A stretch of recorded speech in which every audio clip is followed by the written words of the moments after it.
Hello everyone, hope you're all doing good. So friends, by the end of this video, you will be able to do 3 different type of short answer questions from statistics chapter. So shall we start with the first one? So the first question says that in a frequency distribution table with 12 classes, the class width is 2.5. The lowest class boundary is 8.1. Then what is the upper class boundary of the highest class? So friends, first let's write down what all data they have given. So the number of classes is going to be 12. The class width, I'll take it as h, it is 2.5. Now friends, the lowest class boundary, that is the lower limit of the first class, is 8.1. What do we have to find out? We have to find out what is the upper limit of the last class or the highest class. So friends, this comes for 1 mark. So if you want, you can always manually write down all the classes. See friends, so you can write everything manually, 12 classes. You will get the answer as 38.1, but this will take a long time and there is lot of chance of us making calculation mistakes, because see, the width is a decimal 2.5, so we can make mistakes. So the best method is to use a formula, friends. We'll get the answer in just a few seconds instead of all this. So what we have to do is understand the formula. The formula says that the upper limit of the highest class, okay, the upper limit of the highest class is nothing but the lower limit of the first class plus, okay friends, the class width, which is the h, multiplied by the number of classes, which is n. So I'll take number of classes as n. I hope you got this formula, friends. So if I start with 8.1, which is the lower limit, and there are going to be 12 classes, but what is the gap between every class? It's 2.5.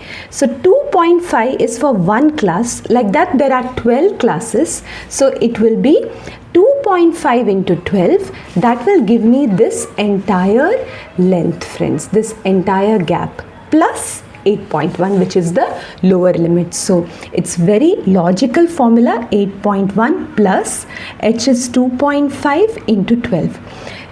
So 2.5 into 12 will give me 30. So that gives me 38.1. That is going to be the upper limit of the highest class. And as you can see, when we did it manually also, we got the same answer, but this is a very long method, friends.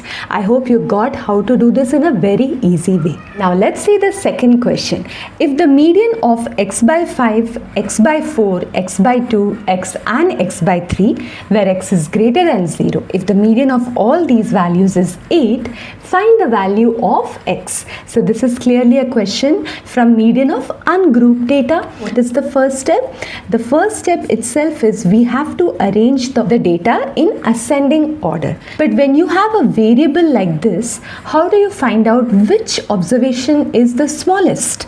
Well, this is where we need to use our knowledge of fractions. Now, do you recall, friends, that whenever the numerator of two fractions are the same, say for example, I have 3 by 10 and 3 by 11, two fractions, the numerator is same, then which fraction is smaller? Yes, that fraction whose denominator is bigger, right? So here, which denominator is bigger? Yes, this denominator is bigger. So this fraction whose denominator is bigger is actually the smaller fraction. It's the opposite, friends, okay? So here also, which denominator is the biggest? X by 5. So that will be the smallest fraction. So let's first arrange it in ascending order. X by 5 will be the smallest. After that, x by 4, then x by 3, x by 2 and x. This is the arrangement. And also it's given that x is greater than 0, friends. So x will be definitely positive only. Now the next they have given that the median is 8. Okay, so they have already given us the median as 8. Now since there are only 5 observations, just by looking at the data we can say that the middle most position is this, friends. See, this is the median. Without using the formula, because it's a short answer question, you can directly see that x by 3 is the median, and that is equal to 8 because they have given median is 8. So what is x? Yes, it's going to be 3 into 8, which is 24. So I hope you understood, friends. Now let's see the last question. So here they have given us clearly it's group data. We have to find the upper limit of this median class. Now here it's median for group data. So what is the first step? We have to find the CF column. Do you remember? But before that, just observe the class intervals. Yes, they are all inclusive class intervals. So first we need to convert it into exclusive, then only we can find the median. So quickly let me find the columns. So I have the CI and here is my frequency. So how do you convert inclusive to exclusive? Yes, we find the gap between the upper limit and the lower limit of the class intervals. So 6 minus 5 is 1. 1 I have to divide by 2. So I'll get 0.5. So this 0.5 I need to subtract from the lower limit of every class and add to the upper limit of every class. So shall we start? So 0 minus 0.5. I'll get minus 0.5 to 5.5. Don't worry about the minus sign, friends. It's perfectly fine. Okay, and then I have 5.5 to 11.5. 11.5 to 17.5. 17.5 to 23.5. And then 23.5 to 29.5. That's it, right? Now let me write the frequency values also. 13, 10, 15, 8 and 11. These will not change. Now I have converted to exclusive. Now let me calculate the CF column. So what is CF? Yes, it's the added frequency. So for the first CI, the CF is same as the frequency because there is no previous frequency to add. Now for the remaining CF, how do I get? Yes, I need to add the present frequency with the previous CF value, friends. So 13 plus 10, it will give me 23. 23 plus 15, how much is that? 38, 46.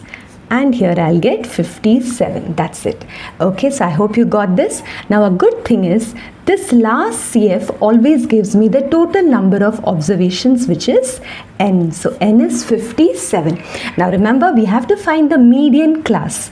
So median means the middlemost value. So let me find out the middlemost observation. That will be n by 2, which is 57 by 2. That is nothing but 28.5. Don't worry about the decimal point.